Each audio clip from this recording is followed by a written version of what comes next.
हां सर, आपण काय नाव आपलं, आपण जिल्हाधिकारी महोदयांना कशा संदर्भात निवेदन दिलं, काय मागणी होती आपली? माझं नाव गुलाब नामदेव जोगदंड, राहणार निळा. आमच्या गावच्या निराधार लाभार्थ्यांच्या प्रश्नासंदर्भात आम्ही तहसीलदाराकडे निवेदन दिलं, जिल्हाधिकाऱ्याकडे दिलं, पण आमच्या बाबतीत कोणी बी विचार करायला तयार नाही. तर त्या लाभार्थ्याला लाभ भेटावा म्हणून आम्ही प्रयत्न करतो.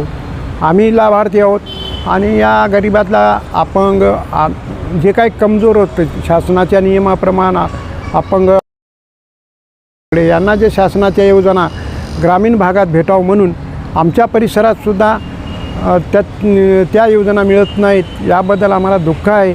आम्ही आज कलेक्टरला जिल्हाधिकाऱ्याकडे गेलो, पण आम्हाला जर नाही त्यांनी प्रशासनानं सहकार्य केलं तर आम्हाला पुढच्या भविष्यात इथं उपोषणाची तयारी करावं लागेल.